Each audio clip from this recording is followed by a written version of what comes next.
When you change the way you see, you change the way you respond. Merong dalawang lalaki na parehas na merong problema, parehas ng sitwasyon pero magkaiba yung kanilang naging respond. Yung isa ang sabi niya, hindi ko na kaya, pagod na ako, dito na lang ako, quit na ako. Samantalang yung isa, mahirap ito pero malalampasan ko ito sa tulong ng Panginoon. Sino sa kanilang dalawa ang magtatagumpay mula sa mga pagsubok na kanilang pinagdadaanan? Sabi ng isang quotation, your perspective will either become your prison or your passport. Ito po ang pag-uusapan natin ngayon sa pag-aaral nito. I entitled it as Power of Perspective.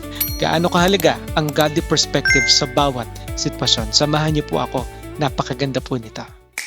Meron tayo kanya-kanyang perspective sa buhay. Katulad ng litrato na ito, yung isang lalaki nakikita niya yung stick as 4, yung isa naman nakikita niya as 3.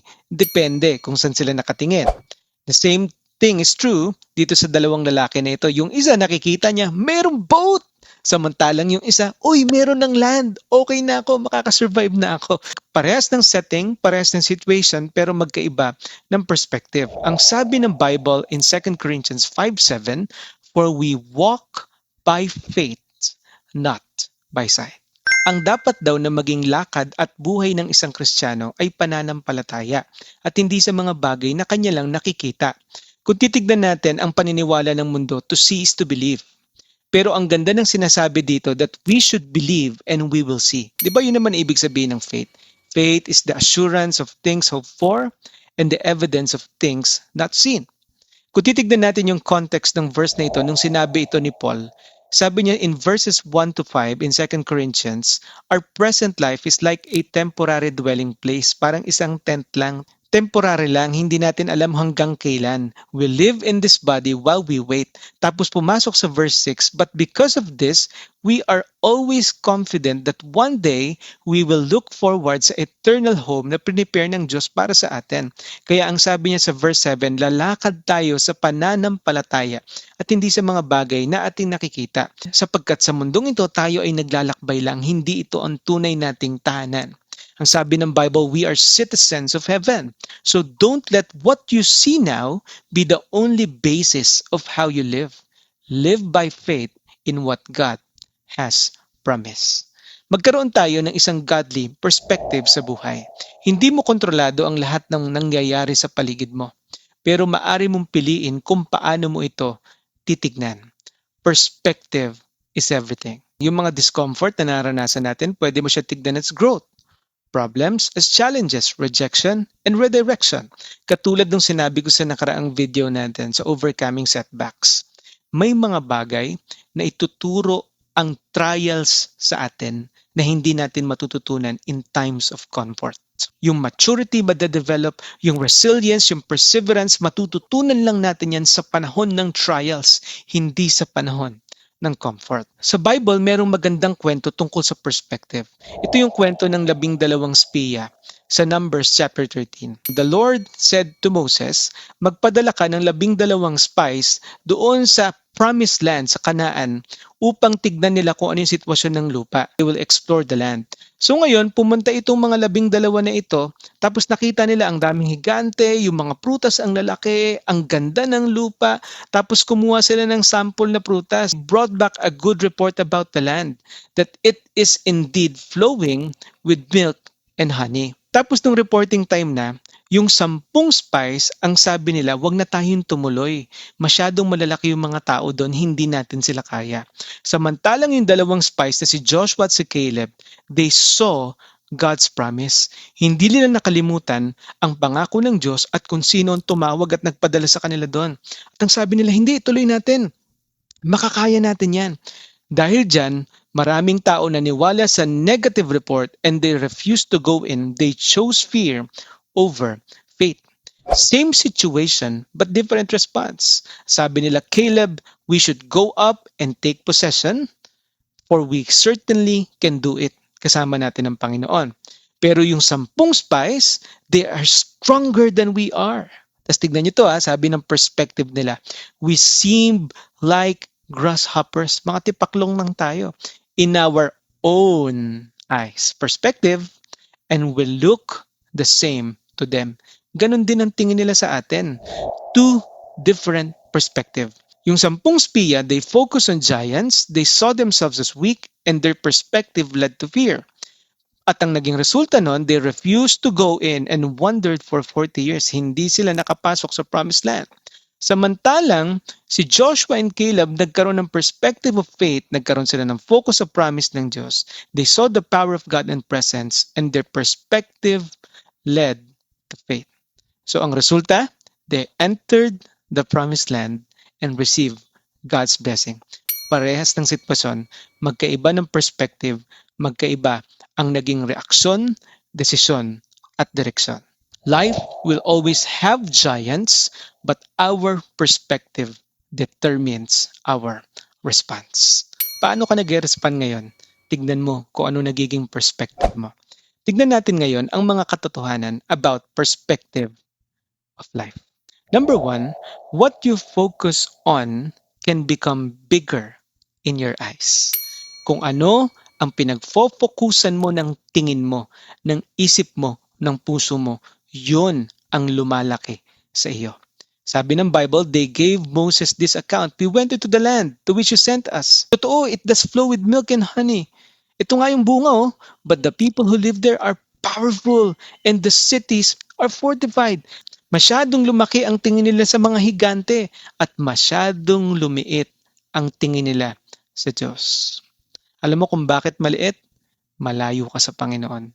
Subukan mong lumapit sa Kanya, mas lalaki ang Panginoon sa iyong harapan. Kung ano ang pinagtutuunan mo ng pansin, yan ang mas nagiging malaki sa perspective mo. Katulad na lang ng camera, di ba? Pag zoom in natin and zoom out. Akala natin isang tao lang na malungkot, pero kung titignan natin yung mas malaking sitwasyon, meron pa palang mas malaking tanawin na naghihintay sa kanya. Dito meron lamang cross sa bundok, pero makikita natin ang mas malaking tanawin kapag zoom out natin ito. The same thing is true in life. Kapag lalawakan natin ang perspective natin, mas makikita natin ang napakagandang lugar, sitwasyon at plano na ginagawa ng Panginoon. Pangalawa mga kapatid, fear distorts the way we see reality. Binabago ng takot ang paningin natin sa mga nangyayari sa ating buhay. Tingnan niyo yung sa verse 31 to 33. But the men who had gone up with him said, "We can't attack those people. They are stronger than we are." And they spread among the Israelites a bad report about the land they had explored. They said, "The land we explored divorced those living in it. All the people we saw there are great size. We saw the Nephilim there. We seemed like grasshopper in our own eyes." Nagbago bigla yung mga miracles na ginawa ng Diyos sa kanila, kung paano sila inalis ng Diyos sa Egypt, kung paano sila sinustain ng Panginoon, nakalimutan nila lahat yon at nabalot sila ng takot. Because fear makes the problem bigger, makes you feel smaller, and makes God seems powerless. Na para bang walang magagawa ang Diyos. Mga kapatid, ang perspective mo ba ngayon ay shaped by faith or shaped by fear? Ano ang lente na gamit mo ngayon sa pagtingin mo sa buhay? Lente ng fear? Lente ng bitterness? Lente ng Panginoon? Lente ng anxiety? Lente ng pagtitiwala sa Diyos? Ano ang mga nagiging response mo ngayon? Ano ang mga perspective mo ngayon sa buhay? Pangatlo mga kapatid, faith sees God in the midst of it all. Sabi ng Bible, itong si Joshua at Caleb, however, nagkaroon ng different perspective. Sabi nila sa mga tao, the land we passed through and explored is exceedingly good. If the Lord is pleased with us, He would lead us into the land, a land flowing with milk and honey, and will give it to us. Do not rebel against the Lord, and do not be afraid of the people of the land, because we will devour them. Their protection is gone, but the Lord is with us. Do not be afraid of them. Sa kabila ng mga giants na nakita ng mga spies, itong dalawang ito nakita nila ang Panginoon. God is so much bigger than your doubt, your hurt, your mistakes, your shame, your worries, your pain, your regrets, and your past. Katulad ng isang bata na nandun sa loob ng isang sasakyan na stuck sila sa bagyo, hindi siya nag-aalala dahil kasama niya ang tatay niya sa loob ng sitwasyon na yon at sa gitna ng bagyo. A changed perspective changes the way we respond to failure. Kung paano natin hinahawakan ng suffering, kung paano tayo humaharap sa uncertainties, kung paano tayo naghihintay sa Diyos, kung paano tayo nakikitungo sa mga tao, at kung paano tayo nagtitiwala sa Panginoon. Kapag may bago tayong perspective, mas magiging maganda ang ating response at direksyon sa buhay.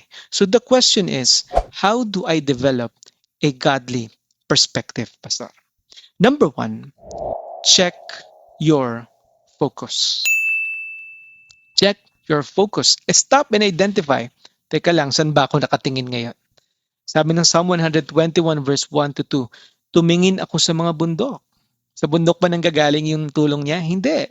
Saan kaya manggagaling ang aking tulong? Sabi ng verse, ang tulong ko ay nanggagaling kay Yahweh. Siya ang lumikha ng langit at ang lupa. Walang imposible sa Diyos. Unlimited yung kayang gawin ng Diyos sa buhay ko. Kaya ang tanong dito, saan ako nakafocus ngayon? Masyado ka bang nakatuon ngayon sa mga takot mo? Masyado ka bang nakatuon ngayon sa mga alalahanin mo? Sa mga bayarin mo? Instead na pumunta ka sa Panginoon, manalangin ka, saan ka nakafocus ngayon? Check mo ang focus mo. Kasi dyan magsisimula ang malalaking breakthrough sa pagkakaroon ng bagong perspective. Check your focus. Pangalawa mga kapatid, change your lens with God's truth. Yung paningin mo sa mga bagay-bagay, yung takot, palitan mo ng pananampalataya. Palitan mo ng salita ng Panginoon. Ang sabi ng Romans 12:2, huwag kayong umayon sa takbo ng mundong ito, sa halip ay magbago kayo sa pamagitan ng pagbabago ng inyong pag-iisip, a renewed mindset. Ano ba ang sinasabi ng salita ng Diyos tungkol sa mga bagay na nakita ko?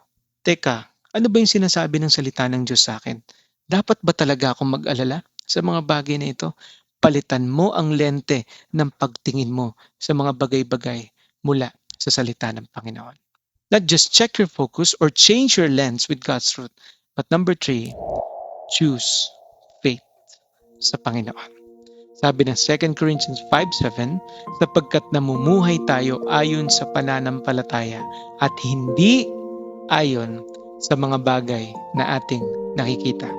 Naalala ko yung kaibigan ko na misyonero sa mga Muslims. Ang sabi niya, Pastor, ang pananampalataya dapat lagyan natin ng paa.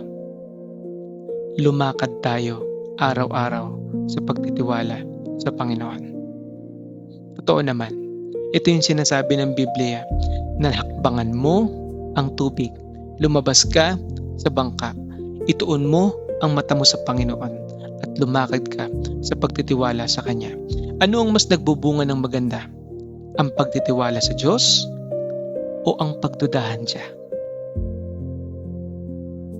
Pag-isipan mo ang bagay na yan. Because God is more interested in changing you rather than changing your circumstances. At minsan, hindi talaga binabago ng Diyos ang sitwasyon. Kasi gusto kanyang baguhin at gusto niyang baguhin ang paningin mo sa sitwasyon na pinagdadaanan mo. Tandaan natin mga kapatid, you may not be able to control everything you see, but you can choose how you see it. God bless po sa inyong lahat. May this simple lesson be a blessing and a challenge to all of you. Please continue to support, share, and subscribe ang ating channel na ito. Ingat po ang bawat isa.